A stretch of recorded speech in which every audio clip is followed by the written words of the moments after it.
So automobile accidents, police and civilian firearms. In fact, in 1997, I tell you, because I was living in the US at the time, 1997 was the first year that more people had died through accidental firearm incidents than through automobile accidents in the US. Now, just as a side, you got any idea what kind of numbers we're talking about here? So that's very slight. So say it's the same number. Any idea how many people died from automobile accidents in the US? And this is 1997. Pretty good guess, David. It's 47,000. It was 47,000 from automobile accidents and 47,700 in 1997 from firearm-related incidents. And of course, terrorism. I mean, any idea how many people, forget the military campaigns, but that aside, how many people actually die from terrorism? Once you discount 9/11, once you discount the Madrid bombs on 3/11, the London bombs on 7/7, etc., any idea how many people die from terrorism? None. Big fat zero. And yet we have a war on terror. But, basically, fundamentally, what's killing people is not terror. It's the pharmaceutical industry. And they want more of the action. So why don't we know about it? Well, that's really very simple. The dumbing down process is remarkable. It's very, very successful. A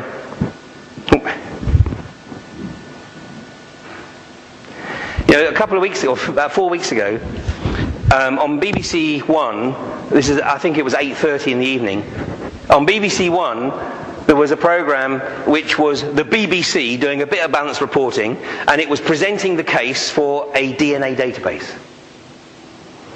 On Channel 4 was Peter Oborne doing an expose of corruption in the EU.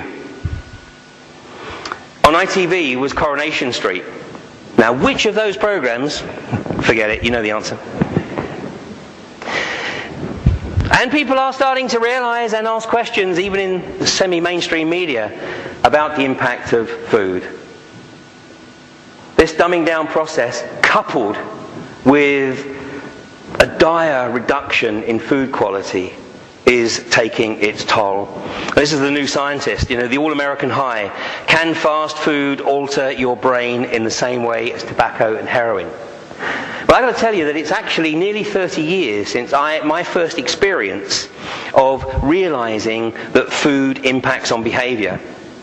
And at the time, I was a young training officer with Schlumberger. And we had an apprentice there who, at the time, he was a punk. I mean, he came in, to work every day dressed like a punk, which was not a problem. He was a wonderful character. I mean, I've always worked on the basis that, I want people working in my teams who have, some drive. My basic principle is it is far easier to rein in a bucking bronco than it is to try and kickstart a dead donkey. Well, this guy was a serious bucking bronco. And I didn't want to lose the guy, but, his behavior was unpredictable to say the least. Anyway, we had a company doctor, and I went to speak to this company doctor, and I sat and listened to him, and he went on for me about 20 minutes saying how he believed that if he could get this guy to change his diet, it would change his behavior. And I sat there thinking, yeah, right. Anyway, I had a lot of respect for this particular doctor, and I persuaded this young man to come in to see the doctor with his mother. And I told him basically this was his last chance. I mean, if this didn't work out, there was no way the company was going to be able to keep him on the payroll. Anyway, he came in and he agreed to abide by the diet plan that this doctor, this is 1979, that this doctor put in front of him. I kid you not, 6 weeks later, I didn't recognize that young man. And he didn't recognize himself either. And this is totally without any medication. It was totally on the basis of whatever that doctor had recommended as change of diet. And that was my first experience. I just logged it. It was at the time it was no more than that. I just logged it, but I recognized that there was a link. This was from the Daily Mail just a few days ago. EU ethics experts are expected to call for a ban on clone farming amid concern over animal welfare. But look at this piece here.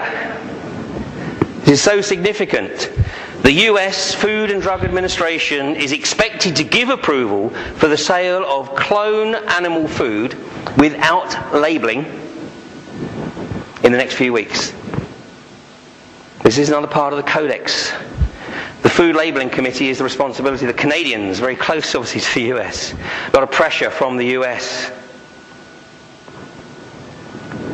And if we know that food that is labelled has an effect on behaviour, what the hell are we going to do when we have no idea what crap we're eating? I mean, this is how the organic farming is being put under threat. Because once the labelling is removed, how is the consumer to determine whether the piece of meat they're buying is cloned, is contaminated with growth hormone? You know, it shouldn't be any surprise to you that Texas is the largest provider of prime beef in the US, and where do the biggest people live? Yeah? That growth hormone doesn't just stop in the beef. I mean, there's the physical evidence. I lived in Texas for 4.5 years. I mean, they're monsters. It's like living in a land of giants.